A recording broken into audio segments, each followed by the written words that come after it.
I believe meteorologist Kate Bilo, who is in the Honey Next Weather Sphere, has seen Taylor Swift in concert. I'm not sure, but I think she has. Yes, I did. Going to be a cruel summer today?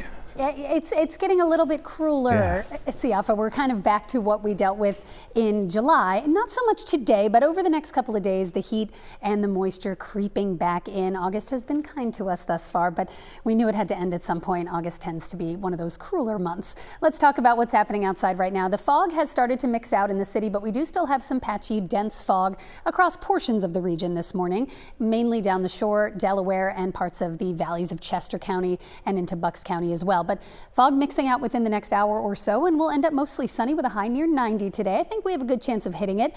And if we do hit it, it's going to be the first time in the month of August. 12 days in, we have not had a 90-degree day in August.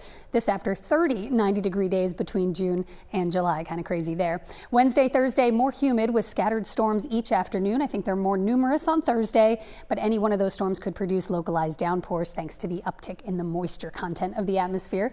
Then Friday into the weekend, we are drying out behind Thursday's cold front. It doesn't get much cooler though. We're still around 90, but we're looking at sunshine Friday through the weekend, which is good news for weekend plans. It's going to be a great weekend down the shore as well. Right now in Philadelphia, blue sky and just a few clouds out there. We're seeing the fog start to mix out a little bit. Look at the dew point though. The dew point is 72 and the temperature is 73. So the atmosphere is nearly fully saturated. That's what's causing that fog to form. We don't have much in the way of wind.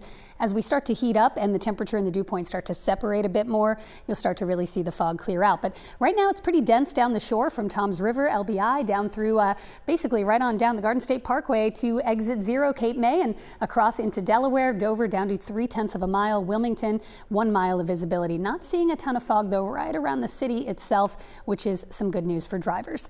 Around the region today, we're looking at 90 in Philly, 91 in the Lehigh Valley, 81 down the shore with clouds breaking for afternoon sunshine. We're dry for now, but our next cold front is approaching from the west. Now this is going to be slow moving. It's going to slowly kind of march toward the area over the next couple of days. Precipitation chances ramp up tomorrow. We start to see scattered afternoon storms. The front is still pretty far away, so there's not a ton of lift, but there's heat, there's humidity. With the daytime heating, you are going to see some storm chances. Better chance on Thursday because in addition to the heat and humidity, we also have a cold front passage. So Thursday looks like a greater risk for thunderstorms. Here's the setup. High pressure slides away, allowing this cold front to approach from the north and west. And again, that will start to pump in the heat and humidity today and tomorrow. And the front really holding off until late Thursday, slow mover. So tomorrow looks a bit active. You can see scattered showers and storms about 4 o'clock. They're not everywhere, but if you have afternoon plans, if you plan on maybe it's your last week of summer, you're taking the kids to the pool, anything like that, there will be some pop-up afternoon and evening storms. And then the front comes through on Thursday with another round of potentially locally heavy storms. Let's talk about Tropical Storm Erin. Erin is still a tropical storm as of the latest update. That was at 5 a.m. Maximum wind speed at 45 miles an hour. It's moving west at 22 miles an hour. Erin is very likely to become the first hurricane of the Atlantic hurricane season. And it's been a slow start to the season, but we know things ramp up in August and September. So here we go. Erin is expected to become a hurricane likely by Thursday morning and then strengthen by this weekend into a major Category 3 hurricane. The current cone, the current track, takes it just north of most of the Caribbean and then kind of curves that storm a little bit further north before it hits the Bahamas. As of right now, it looks like it's not going to be a direct hit on the United States, but could certainly churn up the ocean and lead to rough surf, rip currents.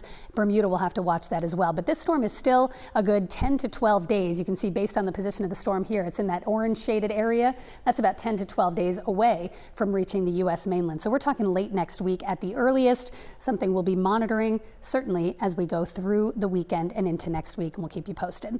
Otherwise, storm chances tomorrow and Thursday. Then we're back to sunshine. It's hot, sunny, and dry through the weekend.